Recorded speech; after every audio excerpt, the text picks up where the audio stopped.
Welcome to this explainer. Look, if you're joining me today, I really want you to consider this a safe space. Think of me as your coach for the next few minutes. We're going to embark on an internal journey together, a journey that's completely designed to help you break free from those exhausting, repetitive relationship cycles and finally step into your authentic, magnetic self-worth. It's time to stop begging for external validation and start healing from the inside out. To kick things off, we really have to address the pain you might be feeling right now. Why do we keep attracting the wrong people? Why do we repeatedly find ourselves overgiving to emotionally unavailable partners?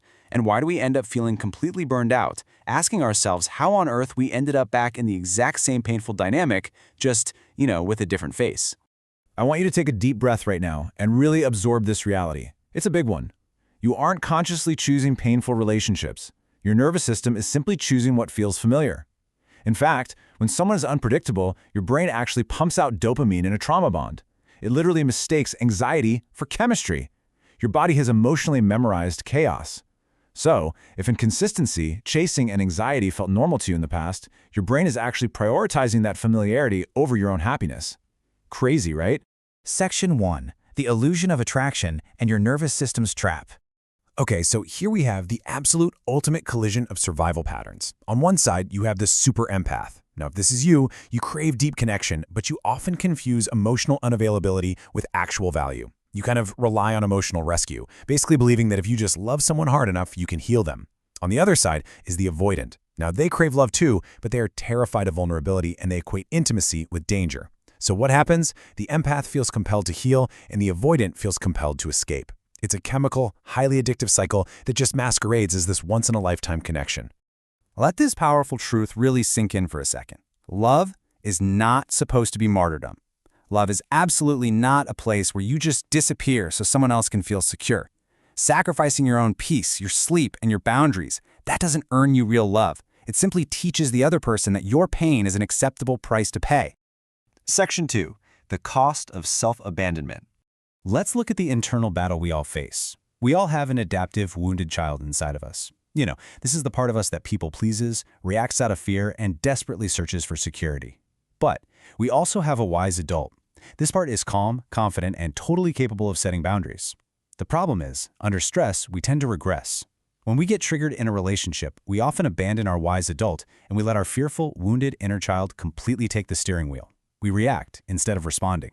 So, a super crucial point here is understanding the massive difference between supporting someone and carrying someone. Look, support is love. It strengthens a mutual bond. But carrying someone? That's a sacrifice that will literally break your back. It is incredibly self-destructive. You cannot walk someone else's path for them, and trying to carry a partner who outright refuses to grow is honestly the ultimate form of self-abandonment. And well, that brings us to a heavy but entirely necessary truth. You cannot heal a pattern while consistently feeding it. It's that simple. If you want your reality to change, you've got to stop romanticizing the inconsistency. You have to stop cushioning someone else's weakness at the total expense of your own strength. Breaking the cycle requires you to consciously stop feeding the familiar chaos. Section 3. Your journey to wholeness. All right, here is your actionable, step-by-step guide to stop begging for validation and start reclaiming your worth. Step 1, recognize those familiar patterns. Just acknowledge when your nervous system is actively choosing anxiety over peace. Step 2, stop over-explaining. You absolutely do not need to convince anyone to choose you. Step 3, shift from performance to presence. Stop twisting yourself into a pretzel trying to be what you think someone else wants. And finally, step 4, choose yourself. Make the firm decision that your peace matters far more than holding on to a painful connection. To really support that internal shift, you need to build a rock-solid foundation of emotional safety. So let's look at these simple grounding habits for internal peace. First, tune into your body's anxiety cues. Really notice when you're acting out of pure survival energy. Meditate daily to stay grounded.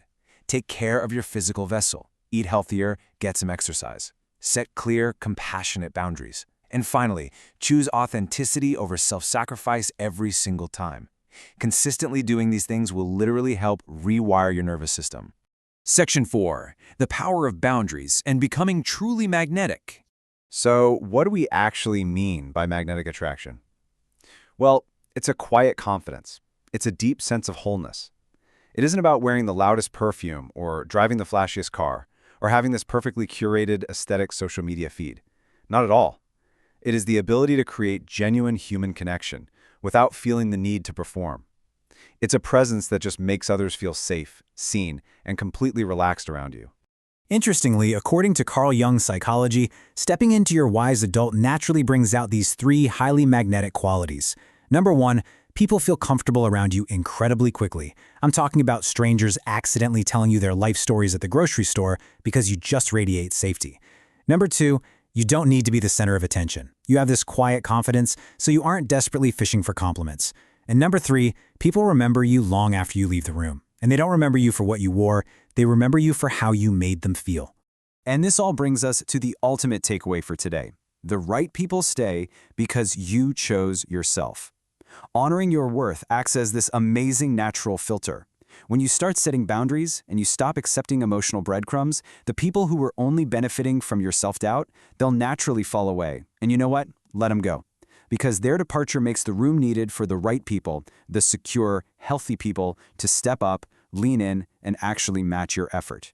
As we wrap up, I really want to leave you with one final, provocative question to ask yourself today.